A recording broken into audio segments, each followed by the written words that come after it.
This will be a video about gaming, whether it's all the way down from card games to board games to your tabletop gaming. Any really personal interaction dictated game. There are a lot of computer simulations that mimic or try to provide moderation for scenarios like card games or tabletop roleplay, but it's not quite the same as when it's just people. Now, with a lot of these games, the idea is that the game should be fun, and it should be fun for everybody. With games that have a clear set of rules that go in order by cards, let's say like Munchkin, you don't really have a moderator. Everybody knows the rules and there's an order to play. With other games that require moderation, then it is not necessarily the job of the moderator to beat the players or the players to beat the moderator, unless that's the way the game is set up. Rarely it is. It's the job of the moderator to facilitate fair and enjoyable gameplay to all the players. When everybody's having fun is when the games are going the best. Now, people come to play these games, fantasy, science fiction, etc., on the tabletop. One is a form of escapism, things that they can play out in their head or in other people's heads as a group storytelling session that they couldn't or don't want to do in real life. For example, you can be, and quite often are, in a lot of these games, very, very violent for all the right reasons or no reasons to any target you wish to be in these games. And that's something you can't do in real life without consequences. You can engage in all sorts of vices, substance abuse, etc., that you wouldn't want to face the consequences of in real life. And so with these games, you do have a lot of that vicarious nature that, well, it would be nice if, well, this is how it would play out if in simulation. And as a group storytelling session, everybody plays their part. Now, as a moderator, most of this is going to be about moderation. Whether it's the game master, the dungeon master, basically whoever is running the interaction of a game that requires moderation. The GM has to realize, or the moderator has to realize, that the people are there for a reason. They're there to enjoy themselves. They might have their own specific style of gameplay. Certain individuals' styles of gameplay may clash, they may not. But overall, the group wants to work together. And I'm not talking about necessarily that everybody has to be on the same page in the roleplay. You could have people that have storylines or ambitions that conflict with one another. But as a group, if you get down for these games and you've invested the time and the resources to gather the people up and everybody understands the rules or whatnot, everybody should be on the same page that it's for enjoyment. It's for enjoyment. And you have to keep that in your mind so that you don't have, say, conflict or perceived conflict ruining your gameplay. For example, if you have, as every group does in a lot of these fantasy role plays, if you have a thief in the group, well, you're going to expect them to steal. That's a part of the deal. And as a moderator, if you don't provide them with juicy targets, they're going to search for the only targets they have, which are probably going to be the other player characters, and that creates discord amongst the group. Now, it can be playful, and some people can deal with it well, but mostly, you're looking at for a role like the thief, they're generally left out. You're mostly looking at the rest of the group wanting to kill the thief for reaching for their money, and the GM only providing combat targets for the thief, when, again, something like a thief's not supposed to be combatant. They're supposed to be stealthy and a burglar and whatnot. So you do have to think about providing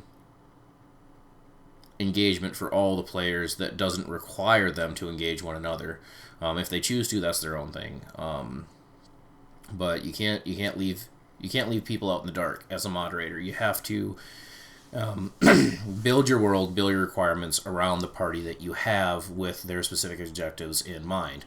Now you can have all sorts of additional fluff, but at the bare minimum, if you have again, a thief, make sure that they have marks. If you have an assassin, make sure that they have marks. You can't just keep on calling out on, oh, they can take hits on players in the group. Again, that creates discord. That it can be fun depending on your group, but more often than not, you don't want it to be that way. If you have someone like a performing artist, like let's say a bard, you've got to have gigs for them. You've got to have a setup. You've got to have a system where these people can carry out their roles in what is normally a hack and slash universe. Because if you're playing from the point that these people are playing, living characters, they're going to have more to their life than just breaking skulls in. Now, aside from that, when you're enriching your world, when you're making a way for everybody to be involved, you yourself are involved by shaping the world, but you don't have to be the victor. As a moderator, you don't have to be the victor. Your victory really comes if everybody's having fun. So you don't need to overcome the players. In many of these games, Dungeons and Dragons, Arduin, Shadowrun, in many of these games, whoever's providing the world provides everything, provides all the challenge, etc., and they have unlimited power. They are effectively the god that writes the universe. And so having a victory over your players is kind of a null if you are the moderator, because you could quite literally at any time say, rocks fall, everybody dies, and your word's supposed to hold. Now you can do riddles and such, but make sure it's all enjoyable. It really shouldn't be your goal from the onset to stack up your graveyard or to diminish and inhibit your players, because we get enough of that in real life. Going back to the escapism, a lot of people want to achieve when they play these games. They want to be successful in their role, whether it's, again, combat-oriented, if they happen to be a support person, they're going to strive for wealth and achievement and status, and it shouldn't be your goal to inhibit them. Of course, you need to provide challenge so that it's worthwhile. If you just hand it to them, then it gets empty. But it shouldn't be your goal to keep them away from success. As a moderator, you should be able to, or plan for, them having success. That's a really big part of it too, is if you plan for these people to have success, it helps you plan your challenge out. You can't bank on them being unsuccessful, because then you're going to run into, well, nothing's challenging for them anymore, and the fun kind of drops off, because at that point, once you finally do bring challenge to them, it feels like you're putting a hit out on them. The best way to go about it is kind of a fair scaling challenge. Is plan for them to succeed. Set them up with a challenge that they could fail at, and allow them to fail. But if they succeed, make sure the next challenge is fair based on their merits. And of course, the dice have a lot to do with this, because a lot of it's left to chance, and you can really, really, really get screwed by a bunch of bad rolls or a bunch of good rolls. They can really derail the storyline. They can wipe out a whole party, or they can end your big, bad, nasty boss. But you have to be prepared for that. You have to be able to roll with that. Now, in the event that you have like a one-off, that you have a group, and you're not going to meet with that group again, and so it is your goal to give them, a huge challenge until there's nobody left standing, then they're going for the high score, whoever lives the longest, etc., etc. And you have to let them know outright, and a lot of people don't take it too well, that this is a one-time challenge, and it's just whoever lives the longest, etc., etc. Don't expect to survive. Whoever wins the longest, or whoever lives the longest, is really the winner. You also have to make sure to avoid favoritism as a moderator. Favoritism really, really ruins the idea of a fair challenge. the DM's girlfriend comes to mind, or players outside of the age group, or I guess other best buds or whatever. You want to do your best to avoid favoritism or the opposite of favoritism. Not only do you wish to avoid inhibiting the success of a group on principle, you want to avoid rewarding everybody but one person, or you want to avoid rewarding only one person. You want to make certain that it seems fair and balanced across the group without favoritism. That will allow the group to prosper. Again, people look to this role play for these games as an escape from the world. They want to have something that is more enjoyable than their day-to-day doldrum. And one of the things that really kicks them in the ass, especially if they are working class people, is favoritism in the workplace. And having a gameplay environment without favoritism is most beneficial.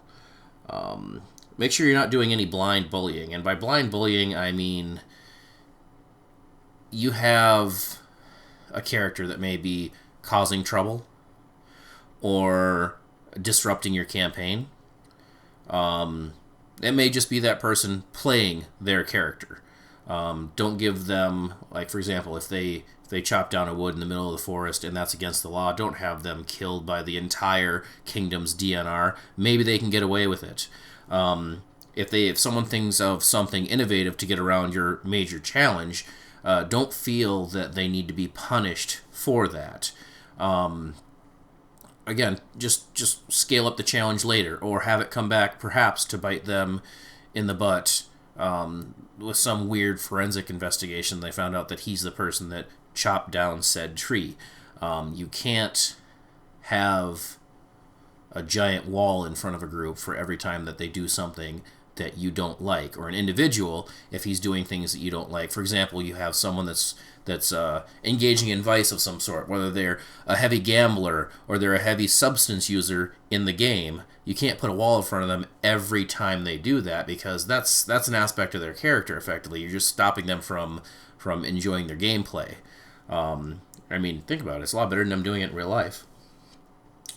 You want to also maintain order without railroading. A lot of times, if you have a specific goal in place, it's hard not to railroad the group, or if you don't railroad them, that is, keep them especially on the path to progress towards the goal set ahead of them, then there's all sorts of philandering and nobody gets anything done. However, if you railroad them, if you look at the reality of the world that you're playing in, even the characters will get suspicious that they can't turn left or right, that they can't visit anybody in town, that there's nothing for sale, and that all they have to do is go to their doom in this terrible temple looking for, I don't know, some cracked porcelain dish of merit.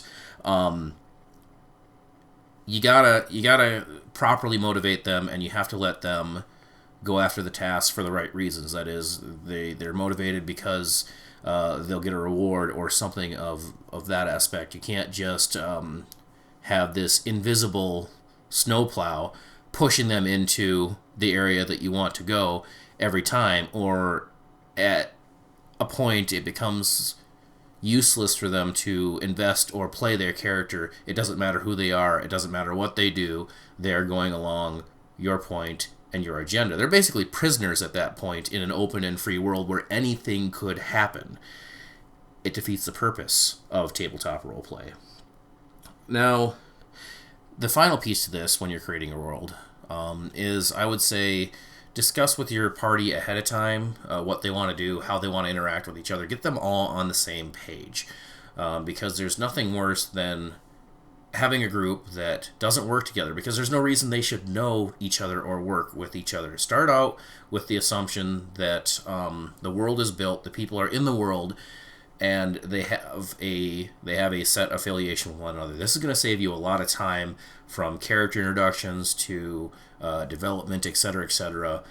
You want to pitch that they are together and that they are facing these challenges together, or at least in the same environment, so you don't have to waste half of your afternoon just getting them all in the same place so that you can then railroad them with said invisible snowplow. I guess that's where I'll leave this one.